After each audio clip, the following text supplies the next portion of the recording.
안녕하세요. 제이 아름다운 선물입니다. 오늘 소개해드릴 책은 김동인의 단편 소설 광염 소나타입니다. 1921년 1월 중해일보에 연재되었던 작품입니다. 소설가 김동인은 1900년 평양에서 출생하였고 1951년 사망하였습니다. 최초의 문학동인지 창조를 발간하였습니다. 주요 작품으로는 뱃다라기, 감자, 광염 소나타, 발가락이 닮았다 등의 단편 소설과 젊은 그들, 운현궁의 봄 등의 장편 소설이 있습니다. 광염 소나타, 김동인. 독자는 이제 내가 쓰려는 이야기를 유럽의 어떤 곳에 생긴 일이라고 생각하여도 좋다. 혹은 45년 뒤에 조선을 무대로 생겨날 이야기라고 생각하여도 좋다. 다만 이 지구상의 어떠한 곳에 이러한 일이 있었는지도 모르겠다. 있는지도 모르겠다. 혹은 있을지도 모르겠다. 가능성뿐은 있다. 이만치 알아두면 그만이다. 그런지라 내가 여기 쓰려는 이야기의 주인공 되는 백성수를 혹은 알벨트라 생각하여도 좋을 것이요, 짐이라 생각하여도 좋을 것이요, 또는 호모나 기무라모로 생각하여도 괜찮다. 다만 사람이라 하는 동물을 주인공 삼아가지고 사람의 세상에서 생겨난 일인 줄만 알면. 이러한 전제로서 자, 그러면 내 이야기를 시작하자. 기회라 하는 것이 사람을 망하게도 하고 흥하게도 하는 것을 아시오? 네, 새삼스러이 연구할 문제도 아닐걸요. 자, 여기 어떤 상점이 있다 합시다. 그런데 마침 주인도 없고 사환도 없고 온통 비었을 적에 우연히 그 앞을 지나가던 신사가, 그 신사는 재산도 있고 명망도 있는 점잖은 사람인데 그 신사가 빈 상점을 들여다보고 혹은 이렇게 생각할 수도 있지 않아요. 통 비었으니깐 도적놈이라도 넉넉히 들어갈 게다. 들어가서 훔치면 아무도 모를 테다. 집을 왜 이렇게 비워둔담? 이런 생각 끝에 혹은 그 돌발적 변태 심리로서 조그만 물건 하나, 변변치도 않고 욕심도 안 나는 그런 물건을 집어서 주머니에 넣는 경우가 있을지도 모르지 않겠습니까? 글쎄요. 있습니다. 있어요. 어떤 여름날 저녁이었었다. 도회를 떠난 교회 어떤 강변에 두 노인이 앉아서 이런 이야기를 하고 있었다. 그 기회론을 주장하는 사람은 유명한 음악 비평가 K씨였었다. 듣는 사람은 사회교화자의 모씨였었다. 글쎄, 있을까요? 있어요. 좌우간 있다 가정하고 그러한 경우에는 그 책임은 어디 있습니까? 동양 속단 말에 외바서는 신끈도 다시 매지 말랬으니 그 신사가 책임을 질까요? 그래버리면 그뿐이지만 그 신사는 점잖은 사람으로서 그런 절대적 기묘한 찬스만 아니더라면 그런 마음은커녕 염도 내지도 않을 사람이라 생각하면 어찌 됩니까? 말하자면 죄는 기회에 있는데 기회라는 무형물은 벌은 할 수가 없으니까 그 신사를 가해자로 인정할 수밖에는 지금은 없지요. 그렇습니다. 또 한 가지, 사람의 천재라 하는 것도 경우에 따라서는 어떤 기회가 없으면 영구히 안 나타나고 마는 일이 있는데 그 기회란 것이 어떤 사람에게서 그 사람의 천재와 범죄 본능을 한꺼번에 끌어내었다면 우리는 그 기회를 저주하여야겠습니까? 축복하여야겠습니까? 글쎄요. 선생은 백성수라는 사람을 아시오? 백성수? 자, 기억이 없는데요. 작곡가로서 네, 생각납니다. 유명한 광염 소나타의 작가 말씀이지요? 네, 그 사람이 지금 어디 있는지 아십니까? 모릅니다. 뭐 발광했단 말이 있었는데. 네, 지금 모모 정신병원에 감금돼 있는데 그 사람의 일대기를 이야기할게 들으시고 사회교화자로서의 의견을 말씀해 주십시오. 내가 이제 시작하려는 백성수의 아버지도 또한 천분 많은 음악가였습니다. 나와는 동창생이었는데 학생 시대부터 벌써 그의 천분은 넉넉히 볼 수가 있었습니다. 그는 작곡가를 전공하였는데 때때로 스스로 작곡을 하여서는 밤중에 혼자서 피아노를 두드리고 하여서 우리들로 하여금 뜻하지 않고 일어나게 하고 하였습니다. 그리고 우리는 그 밤중에 울려오는 야성적 선율에 몸을 소스라치고 하였습니다. 그는 야인이었습니다. 광포스런 야성은 때때로 비위에 틀리면 선생을 두들기기가 예사이며 우리 학교 근처의 술집이며 모든 상점 주인들은 그에게 몇 개나 안 얻어맞은 사람이 없었습니다. 그러한 야성은 그의 음악 속에 풍부히 잠겨 있어서 오히려 그 야성적 힘이 그의 예술을 더 빛나게 하는 것이었습니다. 그러나 그가 학교를 졸업하고 난 뒤에는 그 야성은 다른 곳으로 발전되고 말았습니다. 술, 무서운 술이었습니다. 아침부터 저녁까지, 저녁부터 아침까지 술잔이 그의 입에서 떠나지를 않았습니다. 그리고 술을 먹고는 옆 언니들에게 행패를 하고 경찰서에 구류를 당하고 나와서는 또 같은 일을 하고. 작품이 다 무엇이외까? 술을 먹은 뒤에 취흥에 겨워 때때로 피아노에 앉아서 즉흥으로 탄주를 하고 하였는데 지금 생각하면 그 귀기가 사람을 엄습하는 힘과 야성, 베토벤 이래로 근대 음악가에서 발견할 수 없던 그런 보물이라 하여도 좋을 것이 많았지만 우리들은 각각 제 길 닦기에 바쁜 사람이라 주정꾼의 즉흥악을 일일이 베껴둔다든가 그런 일은 꿈에도 생각하지 않았습니다. 우리들은 그의 장래를 생각하여 때때로 술을 삼가기를 권고하였지만 그런 야인에게 친구의 권고가 무슨 소용이 있겠습니까? 술은 음악이다 하고는 하하하하 웃어버리고 다시 술집으로 달아나고 합니다. 그러한 지 7, 8년이 지난 뒤에 그는 아주 폐인이 되고 말았습니다. 술이 안 들어가면 그의 손은 떨렸습니다. 눈에는 눈곱이 끼었습니다. 그리고 술이 들어가면 그는 그 광포성을 발휘하였습니다. 누구를 물론하고 붙잡고는 입에 술을 부어 넣어 주었습니다. 그러다가는 장소를 불문하고 아무데나 누워서 잡니다. 사실 아까운 천재였습니다. 우리들 새에는 때때로 그의 천분을 생각하고 아깝게 여기는 한숨이 있었지만 세상에서는 그 장래가 무서운 한 천재가 있었다는 것은 몰랐었습니다. 그러는 동안에는 그는 어떤 양가의 처녀를 어떻게 관계를 맺어서 애까지 뵀습니다. 그러나 그 애의 출생을 보지 못하고 아깝게도 심장마비로 죽어버리고 말았습니다. 그 유복자로 세상에 나온 것이 백성수였습니다. 그러나 우리는 백성수가 세상에 출생되었다는 풍문만 들었지 그의 아버지가 죽은 뒤부터는 그 애의 소식이며 그의 어머니의 소식은 일절 몰랐습니다.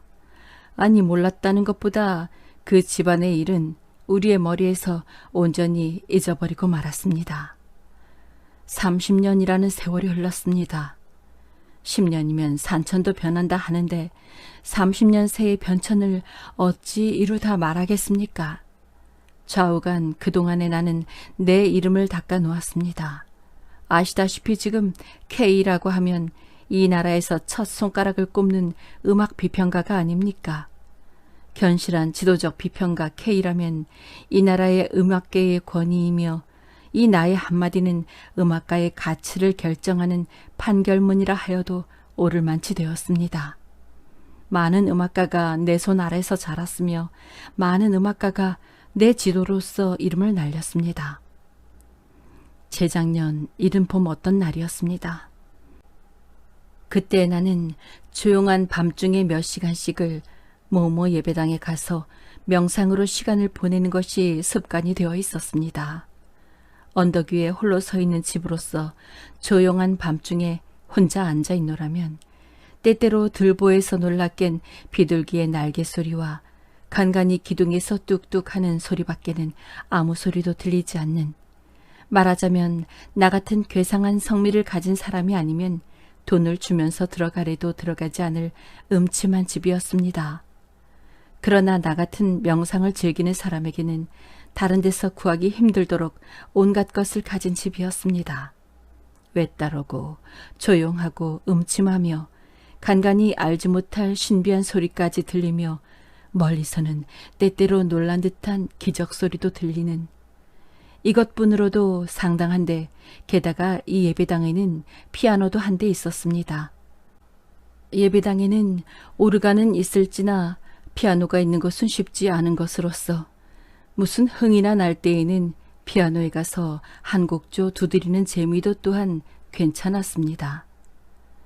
그날 밤도 아마 2시는 지났을걸요. 그 예배당에서 혼자서 눈을 감고 조용한 맛을 즐기고 있노라는데 갑자기 저편 아래에서 제제하는 소리가 납디다.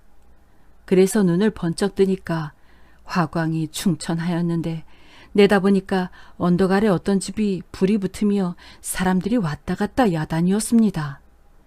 이렇게 말하면 어떨지 모르지만 그다지 멀지 않은 곳에서 불 붙는 것을 바라보는 맛도 괜찮은 것이었습니다.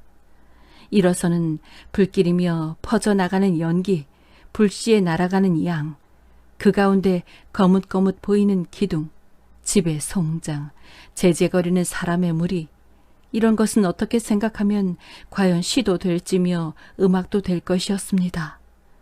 옛날에 네로가 로마에 불 붙는 것을 바라보면서 자기는 비파를 들고 노래를 하였다는 것도 음악가의 견지로 보면 그다지 나무랄 것이 아니었습니다. 나도 그때의 그 불을 보고 차차 흥이 났습니다. 네로를 본받아서 나도 즉흥으로 한 곡조 두드려 볼까 어렴풋이 이런 생각을 하며 나는 그 불을 정신없이 바라보고 있었습니다. 그때였습니다. 갑자기 덜컥덜컥 하는 소리가 들리더니 예배당 문이 열리며 웬 젊은 사람이 하나 낭패한 듯이 뛰어들어왔습니다. 그리고 무엇에 놀란 사람같이 두리번 사면을 살피더니 그래도 내가 있는 것은 못 보았는지 저편에 있는 창 안에 가서 숨어서서 아래서 붙는 불을 내다봅니다. 나도 꼼짝을 못하였습니다. 좌우간 심상스런 사람은 아니오 방화범이나 도적으로밖에는 인정할 수 없지 않겠습니까? 그래서 꼼짝을 못하고 서 있노라니까 그 사람은 한숨을 쉽니다. 그리고 맥없이 두 팔을 느리고 도로 나가려고 발을 때려다가 자기 곁에 피아노가 놓인 것을 보더니 교의를 끌어다 놓고 피아노 앞에 주저앉고 말겠지요. 나도 거기는 그만 직업적 흥미에 끌렸습니다. 그래서 무엇을 하나 보자 하고 있노라니까 뚜껑을 열더니 한번 뚱 하고 시험을 해보아요. 그리고 조금 있더니 다시 뚱뚱 하고 시험을 해보겠지요. 이때부터 그의 숨소리가 차차 높아가기 시작했습니다. 씩씩거리며 몹시 흥분된 사람같이 몸을 떨다가 벼락같이 양손을 키 위에 갖다가 덮었습니다. 그 다음 순간으로 C 샤프 단음계의 알레그로가 시작되었습니다. 처음에는 다만 흥미로써 그의 모양을 엿보고 있던 나는 그 알레그로가 울리어 나오는 순간 마음은 끝까지 긴장되고 흥분되었습니다. 그것은 순전한 야성적 음향이었습니다. 음악이라 하기에는 너무 힘있고 무기교였습니다. 그러나 음악이 아니라기에는 거기는 너무 괴롭고도 무겁고 힘있는 감정이 들어있었습니다. 그것은 마치 야반의 종소리와도 같이 사람의 마음을 무겁고 음침하게 하는 음향인 동시에 맹수의 부르짖음과 같이 사람으로 하여금 소름 돋치게 하는 무서운 감정의 발현이었습니다. 아, 그 야성적 힘과 남성적 부르짖음, 그 아래 감추어 있는 침통한 주림과 아픔, 순박하고도 아무 기교가 없는 그 표현. 나는 털썩 그 자리에 주저앉고 말았습니다. 그리고 음악가의 본능으로서 뜻하지 않고 주머니에서 오선지와 연필을 꺼내었습니다. 피아노에 울리어 나아가는 소리에 따라서 나의 연필은 오선지 위에서 뛰놀았습니다. 좀 급속도로 시작된 빈곤, 거기 연하여 주림, 꺼져가는 불꽃과 같은 목숨, 이러한 것을 지나서 한참 연속되는 완서조의 압축된 감정, 갑자기 튀어져 나오는 광포, 거기 연한 쾌미, 홍소, 이리하여 주화소로서 탄주는 끝이 났습니다.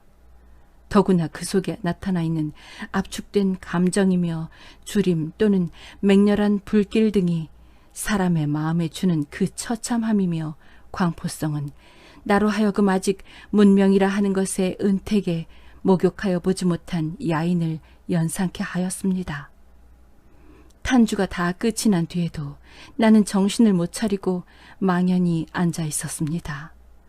물론 조금이라도 음악에 소양이 있는 사람일 것 같으면 이제 그 소나타를 음악에 대하여 정통으로 아무러한 수양도 받지 못한 사람이 다만 자기의 천재적 즉흥뿐으로 탄주한 것임을 알 것입니다.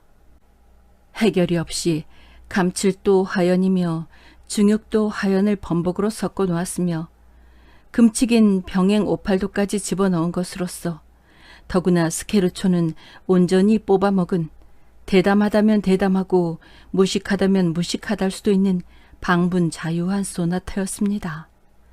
이때 문득 내 머리에 떠오른 것은 30년 전에 심장마비로 죽은 백모모였습니다.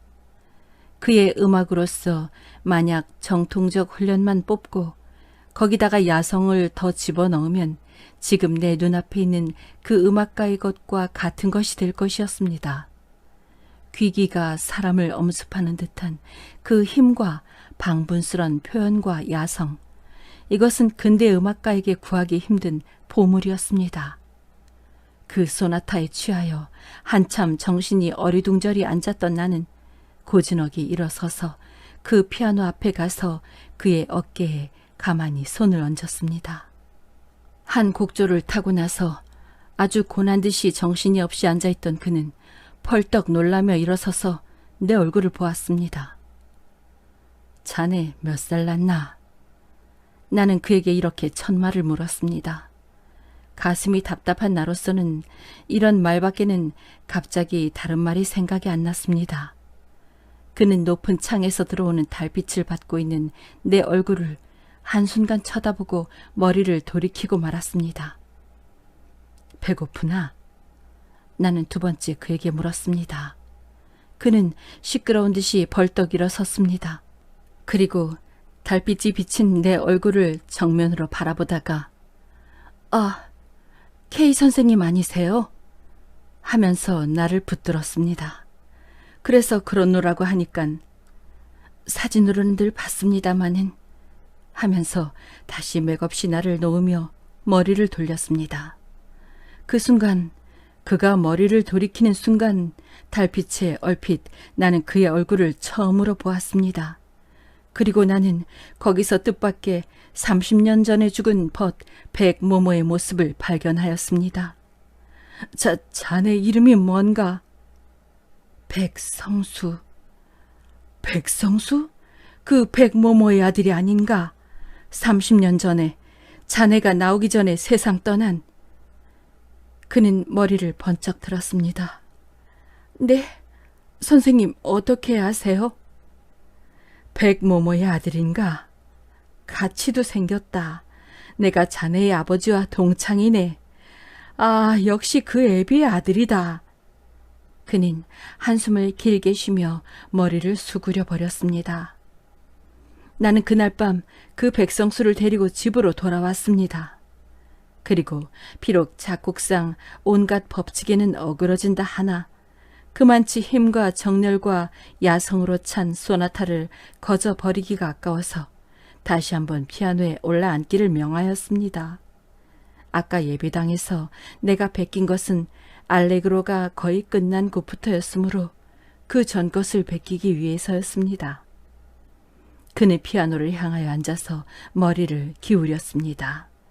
몇 번 손으로 키를 두드려 보다가는 다시 머리를 기울이고 생각하고 하였습니다. 그러나 5번, 6번을 다시 하여 보았으나 아무 효과가 없었습니다.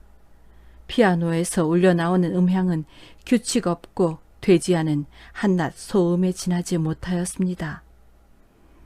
야성, 힘, 귀기 그런 것은 없었습니다.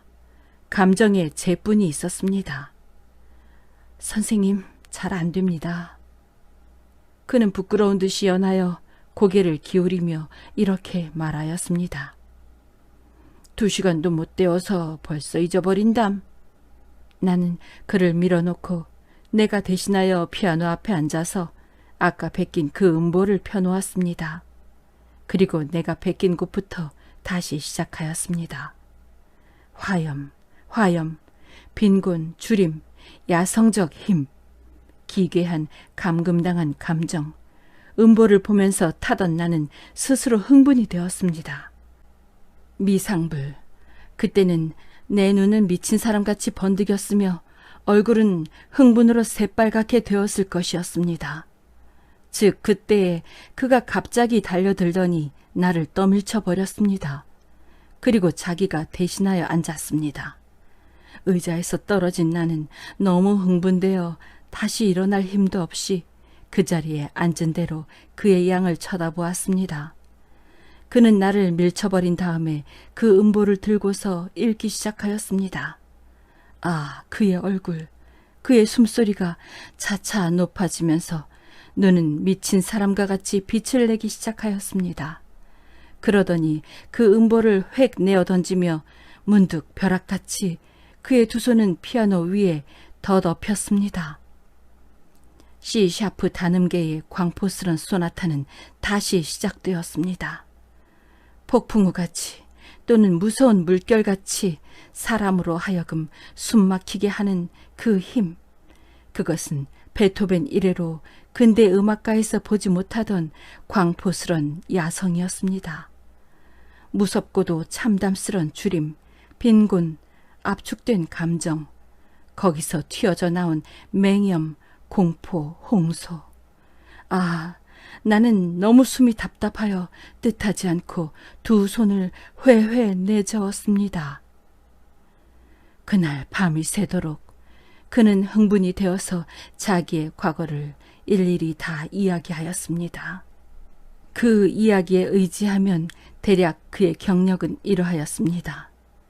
그의 어머니는 그를 뵌 뒤에 곧 자기의 친정에서 쫓겨나왔습니다.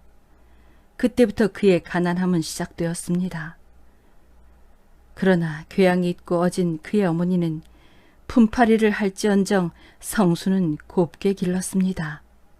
변변치는 않으나마 오르간 하나를 준비하여 두고 그가 잠자럴 때에는 슈베르트의 자장가로서 그의 잠을 도왔으며 아침에 깰 때는 하루 종일 유쾌히 지내게 하기 위하여 도랜드의 세컨드 왈츠로서 그의 원기를 돋우었습니다.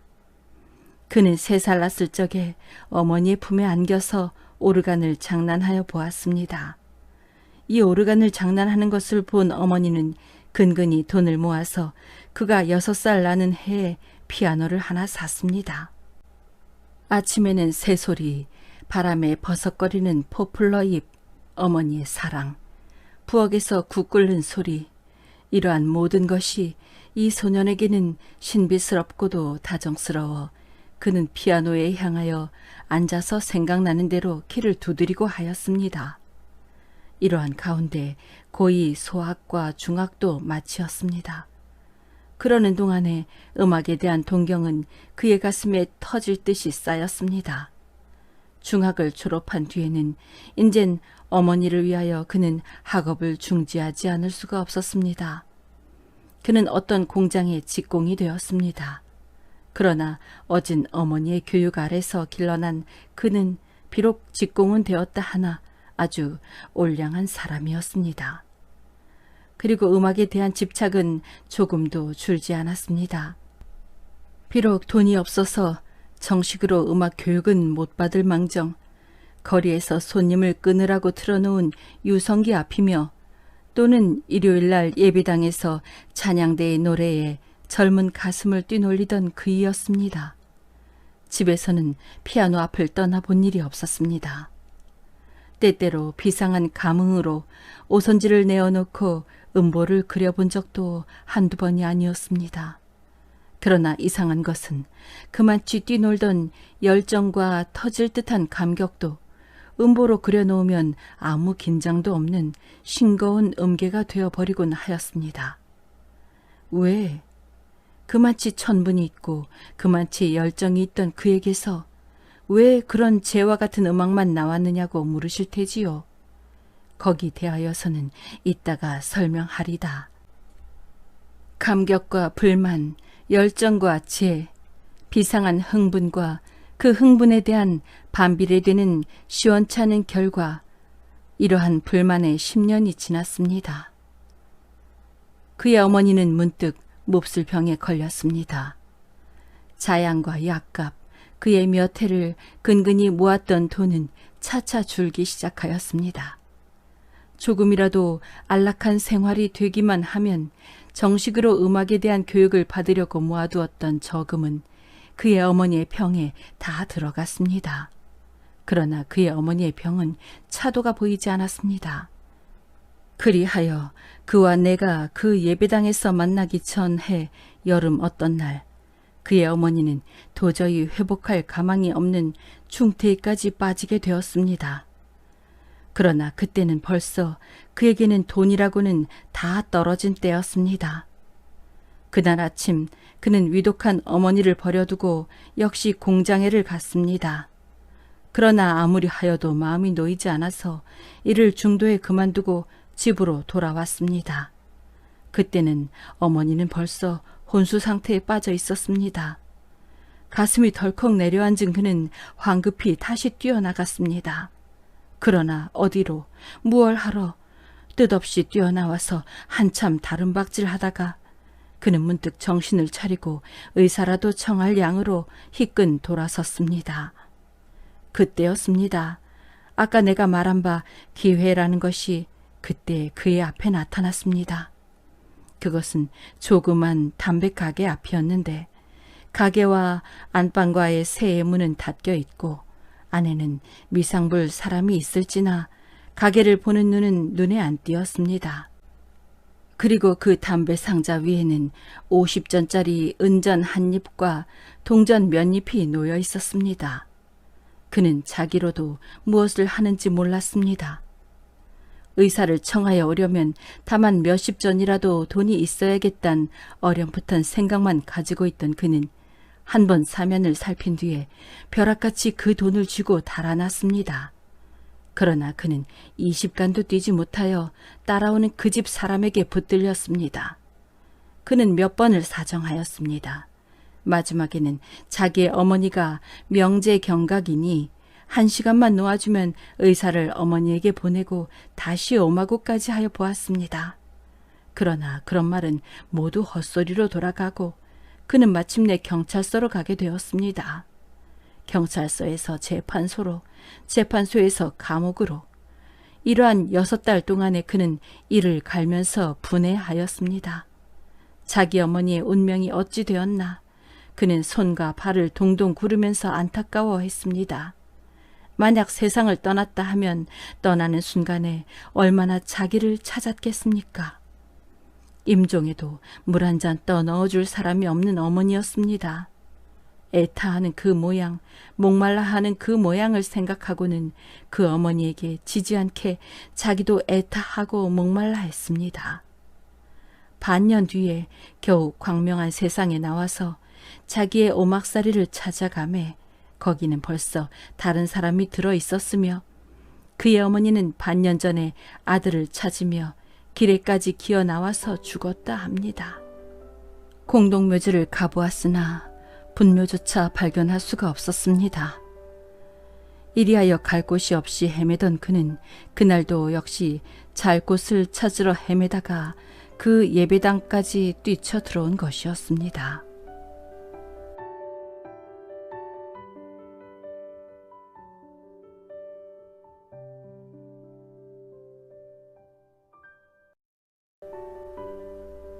여기까지 이야기해오던 K씨는 문득 말을 끊었다. 그리고 마도로스 파이프를 꺼내어 담배를 피워가지고 빨면서 모 씨에게 향하였다. 선생은 이제 내가 이야기한 가운데 모순된 점을 발견 못하셨습니까? 글쎄요. 그럼 내가 대신 물으리다. 백성수는 그만치 천분이 많은 음악가였었는데 왜 그 광염 소나타를 짓기 전에는 그만치 흥분되고 긴장되었다가도 일단 음보로 만들어 놓으면 아주 힘없는 것이 되어버리고 했겠습니까? 그게야 미상불 그때의 흥분이 광염 소나타를 지을 때의 흥분만 못한 연고겠지요. 그렇게 해석하세요?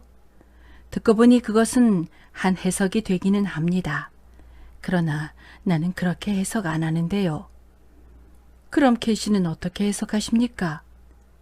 나는, 아니 내 해석을 말하는 것보다 그 백성수한테서 내게로 온 편지가 한 장 있는데 그것을 보여드리리다. 선생은 오늘 바쁘시지 않으세요? 일은 없습니다. 그러면 우리 집까지 잠깐 같이 가보실까요? 가지요. 두 노인은 일어섰다. 도회와 교회의 경계에 달린 K씨 집에까지 두 노인이 이른 때는 오후 8시가 된 때였었다. 두 노인은 K씨의 서재에 마주 앉았다. 이것이 2, 3일 전에 백성수한테서 내게로 온 편지인데 읽어보세요. K씨는 서랍에서 기다란 편지 뭉치를 꺼내어 모 씨에게 주었다. 모 씨는 받아서 폈다. 가만 여기서부터 보세요. 그전에는 쓸데없는 인사이니까. 중략. 그리하여 그날도 또한 이제 밤을 지낼 집을 구하느라고 돌아다니던 저는 우연히 그 집, 제가 전에 돈 50여 전을 훔친 집 앞에까지 이르렀습니다.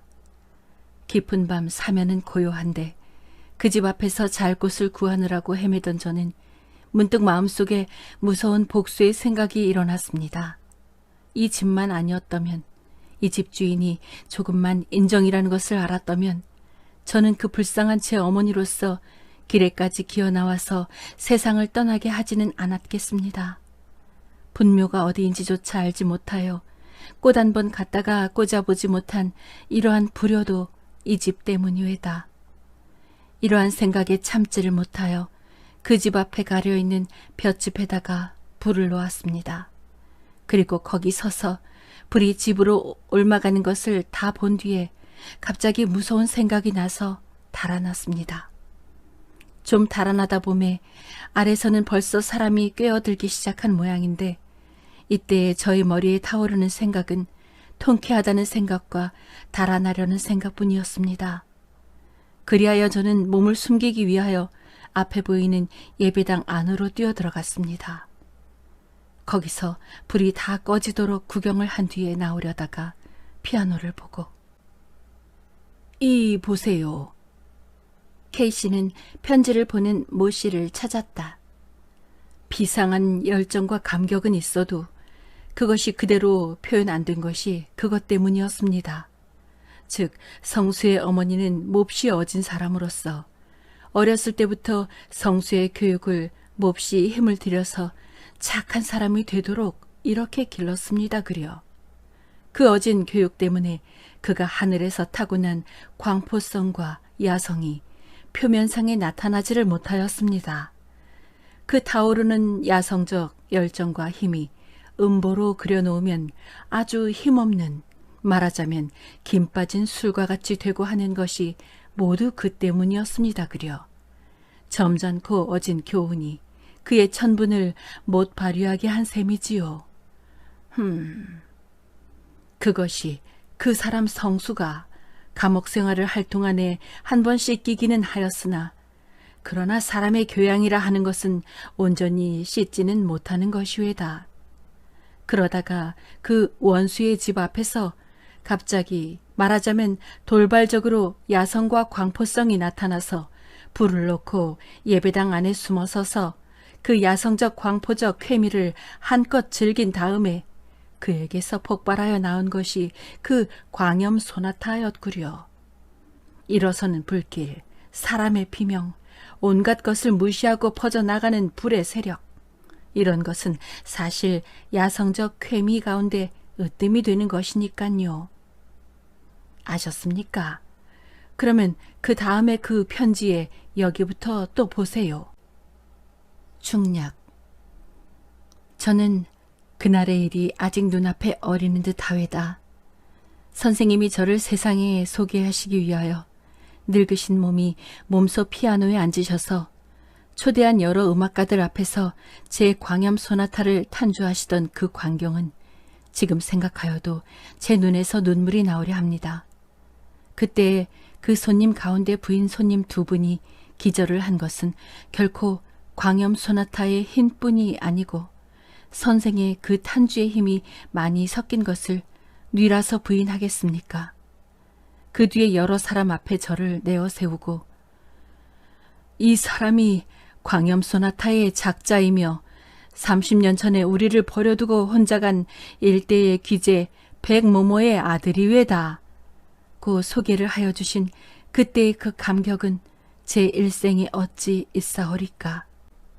그 뒤에 선생님께서 저를 위하여 꾸며주신 방도 또한 제 마음에 가장 맞는 방이었습니다. 널따란 북향방에 동남쪽 귀에 든든한 참나무 침대가 하나, 서북쪽 귀에 아무 장식 없는 참나무 책상과 의자, 피아노가 하나씩, 그 밖에는 방 안에 장식이라고는 서남쪽 벽에 커다란 거울이 하나 있을 뿐 덩더럽게 넓은 방은 사실 밤에 전등 아래 앉아 있노라면 저절로 소름이 끼치도록 무시무시한 방이었습니다. 게다가 방 안은 모두 검은 칠을 하고 창밖에는 늙은 회나무에 고목이 한 그루 서 있는 것도 과연 귀기가 돌았습니다. 이러한 가운데서 선생님은 저로 하여금 방분스런 음악을 낳도록 애써주셨습니다. 저도 그런 환경 아래서 좋은 음악을 낳아보려고 얼마나 애를 썼겠습니까? 어떤 날 선생님께 작곡에 대한 계통적 훈련을 원할 때에 선생님은 이렇게 대답하셨습니다. 자네에게는 그러한 교육이 필요가 없어. 마음대로 나오는 대로 하게. 자네 같은 사람에게 계통적 훈련이 들어가면 자네의 음악은 기계화되고 말아. 마음대로 온갖 규칙과 규범을 무시하고 가슴에서 터져 나오는 대로. 저는 이 말씀의 뜻을 똑똑히는 몰랐습니다. 그러나 대략한 의미뿐은 통하였습니다. 그리하여 저는 마음대로 한껏 자유스러운 음악의 경지를 개척하려 하였습니다. 그러나 그동안에 제가 산출한 음악은 모두 이상히도 저의 이전의 것과 마찬가지로 아무러한 힘도 없는 음향의 유희에 지나지 못하였습니다. 저는 얼마나 초조하였겠습니까?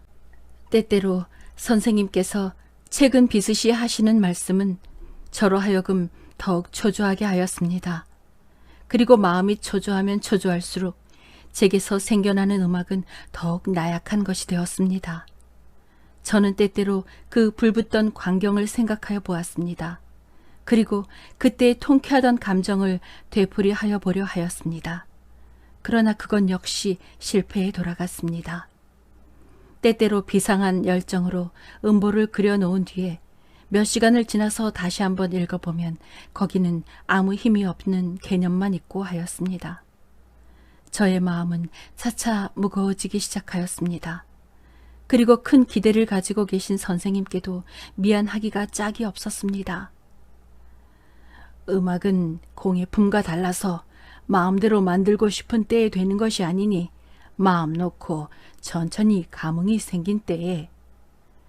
이러한 선생님의 위로의 말씀이 듣기가 제 살을 깎아먹는 듯 하였습니다.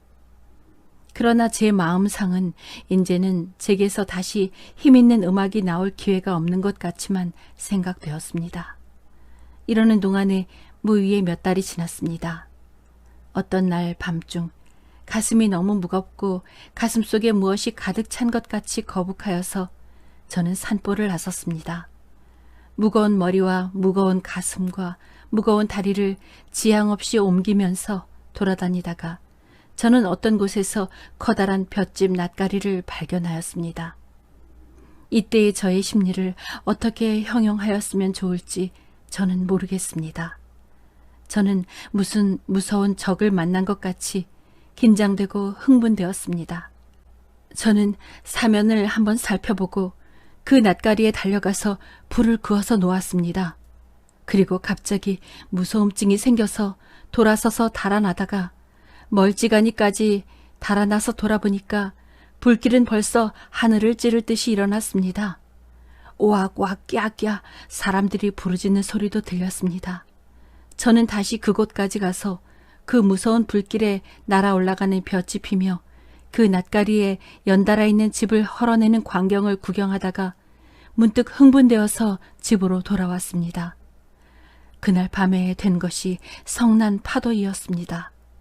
그 뒤에 이 도회에서 일어난 알지 못할 몇 가지 불은 모두 제가 질러놓은 것이었습니다. 그리고 불이 있던 날 밤마다 저는 한 가지의 음악을 얻었습니다. 며칠을 연하여 가슴이 몹시 무겁다가 그것이 마침내 식체와 같이 거북하고 답답하게 되는 때는 저는 뜻없이 거리를 나갑니다. 그리고 그러한 날은 한 가지의 방화 사건이 생겨나며 그날 밤에는 한 곡의 음악이 생겨났습니다. 그러나 그것도 번수가 차차 많아갈 동안 저의 그 불에 대한 흥분은 반비례로 줄어졌습니다. 온갖 것을 용서하지 않는 불꽃의 잔혹함도 그다지 제 마음을 긴장시키지 못하였습니다. 차차 힘이 적어져가네. 선생님께서 제 음악을 보시고 이렇게 말씀하신 것이 그러한 때였습니다. 그러나 저는 개서 더할 도리가 없었습니다. 하는 수 없이 저는 한동안 음악을 온전히 잊어버린 듯이 내버려 두었습니다. 모 씨가 성수의 편지를 여기까지 읽었을 때에 K 씨가 찾았다. 재작년 봄에서 가을에 걸쳐서 원인 모를 불이 많지 않았습니까? 그것이 최성수의 장난이었습니다. 그려. K 씨는 그것을 온전히 모르셨습니까? 나요? 몰랐지요. 그런데 그 어떤 날 밤이구려. 성수는 기대에 반해서 우리 집으로 온 지 여러 달이 됐지만 한 번도 힘있는 것을 지어본 일이 없겠지요. 그래서 저 사람에게 무슨 흥분될 재료를 줄 수가 없나 하고 혼자 생각하며 있더랬는데 그때의 저편 K씨는 손을 들어 남편 쪽 창을 가리켰다. 저편 꽤 멀리서 불 붙는 것이 눈에 띄입디다 그려. 그래서 저것을 성수에게 보이면 혹 그때의 감정, 그때는 나는 그 담배 장수네 집에 불이 일어난 것도 성수의 장난인 줄은 꿈에도 생각 안 했구려. 그때의 감정을 부활시킬지도 모르겠다 이렇게 생각하고 성수의 방으로 올라가려는데 문득 성수의 방에서 피아노 소리가 울려 나옵니다 그려. 나는 올라가려던 발을 부지중 멈추고 말았지요. 역시 C샤프 단음계로서 제1곡은 뽑아먹고 아다지오에서 시작되는데 고요하고 잔잔한 바다, 수평선 위로 넘어가려는 저녁해.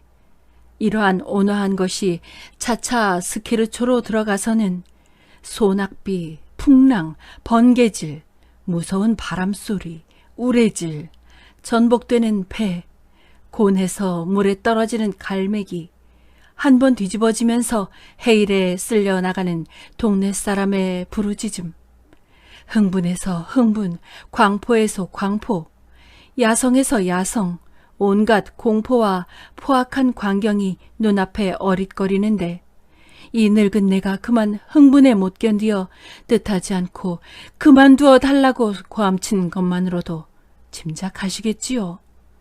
그리고 올라가서 보니깐 그는 탄주를 끝내고 피곤한 듯이 피아노에 기대고 앉아있고 이제 탄주한 것은 벌써 성난 파도라는 제목 아래 음보로 되어 있습디다.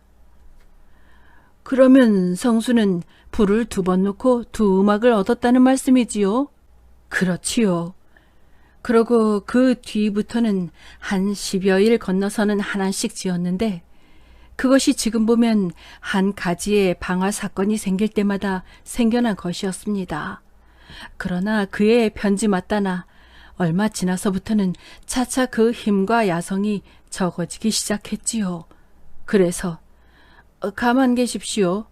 그 사람이 그 다음에도 피해 선율이나 그 밖에 유명한 곡조를 여러 개 만들지 않았습니까? 글쎄 말이에다.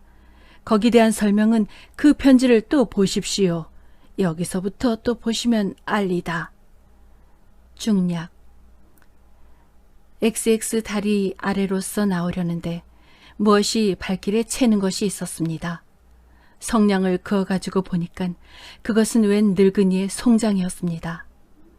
저는 그것이 무서워서 달아나려다가 돌아서려던 발을 다시 돌이켰습니다. 그리고 선생님은 이제 제가 쓰는 일을 이해하여 주실는지요.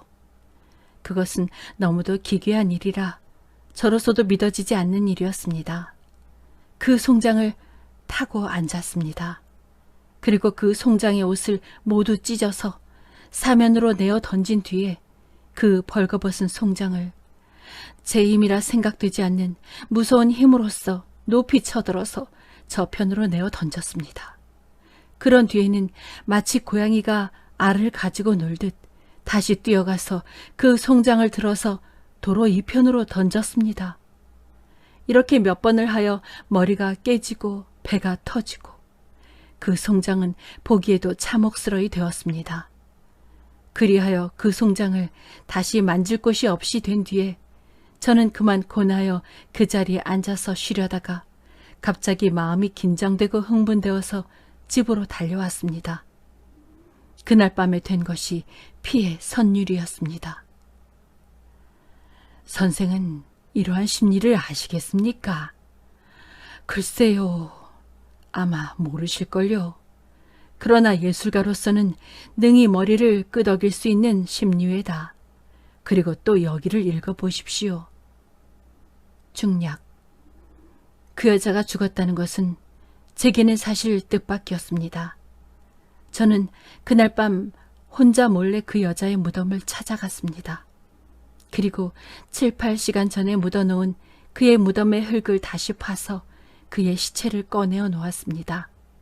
푸르른 달빛 아래 누워있는 아름다운 그의 모양은 과연 선녀와 같았습니다. 가볍게 눈을 닫고 있는 창백한 얼굴, 곧은 콧날, 풀어헤친 검은 머리, 아무 표정도 없는 고요한 얼굴은 더욱 처염함을 도왔습니다. 이것을 정신이 없이 들여다보고 있던 저는 갑자기 흥분이 되어 선생님, 저는 이 아래를 쓸 용기가 없습니다. 재판소의 조서를 보시면 저절로 아실 것이올시다. 그날 밤에 된 것이 사령이었습니다. 어떻습니까? 네? 언어 도단이에요?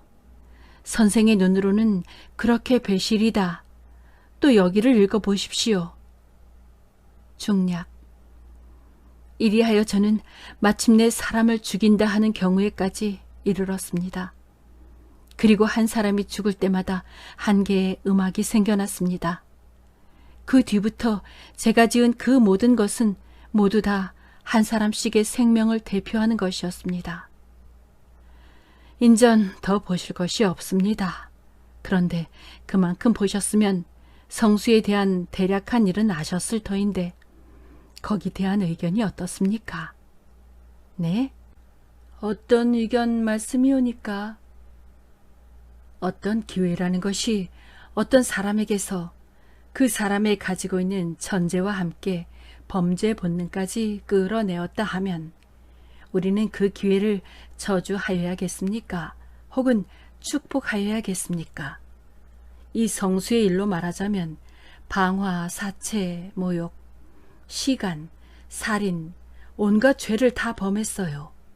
우리 예술가 협회에서 별로 수단을 다 써서 정부에 탄원하고 재판소에 탄원하고 해서 겨우 성수를 정신병자라 하는 명목 아래 정신병원에 감금했지. 그렇지 않으면 당장의 사형이 아닙니까? 그러나 때때로 그 흥분 때문에 눈이 아득하여져서 무서운 죄를 범하고 그 죄를 범한 다음에는 훌륭한 예수를 하나씩 산출합니다. 이런 경우에 우리는 그 죄를 밉게 보아야 합니까? 혹은 그 범죄 때문에 생겨난 예수를 보아서 죄를 용서하여야 합니까? 그게야 죄를 범치 않고 예수를 만들어냈으면 더 좋지 않습니까? 물론이지요. 그러나 이 성수 같은 사람도 있는 것이니깐 이런 경우엔 어떻게 해결하렵니까? 죄를 벌해야지요. 죄악이 성하는 것을 그냥 볼 수는 없습니다. 케이씨는 머리를 끄덕였다. 그렇겠습니다. 그러나 우리 예술가의 견지로는 또 이렇게 볼 수도 있습니다. 베토벤 이후로는 음악이라 하는 것이 차차 힘이 빠져가서 꽃이나 계집이나 찬미할 줄 알고 연애나 칭송할 줄 알아서 선이 굵은 것은 볼 수가 없이 되었습니다. 게다가 엄정한 작곡법이 있어서 그것은 마치 수학의 방정식과 같이 작곡에 대한 온갖 자유스런 경지를 제한해 놓았으니깐 이후에 생겨나는 음악은 새로운 길을 개척하기 전에는 한 기술이 될 것이지 예술이 될 수는 없습니다. 예술가에게는 이것이 쓸쓸해요. 힘있는 예술, 선이 굵은 예술, 야성으로 충일된 예술. 이것을 기다린 지 오래됐습니다. 그럴 때 백성수가 나타났습니다. 사실 말이지 백성수의 그 새의 예술은 그 하나하나가 모두 우리의 문화를 영구히 빛낼 보물입니다. 우리의 문화의 기념탑입니다. 방화, 살인, 변변치 않은 집게, 변변치 않은 사람개는 그의 예술의 하나가 산출되는데 희생하라면 결코 아깝지 않습니다. 1000년에 한 번, 10,000년에 한 번 날지 못 날지 모르는 큰 천재를, 몇 개의 변변치 않은 범죄를 구실로 이 세상에서 없이 하여 버린다 하는 것은 더 큰 죄악이 아닐까요? 적어도 우리 예술가에게는 그렇게 생각됩니다. 케이씨는 마주 앉은 노인에게서 편지를 받아서 서랍에 집어넣었다. 새빨간 저녁 해에 비치어서 그의 늙은 눈에는 눈물이 반득였다.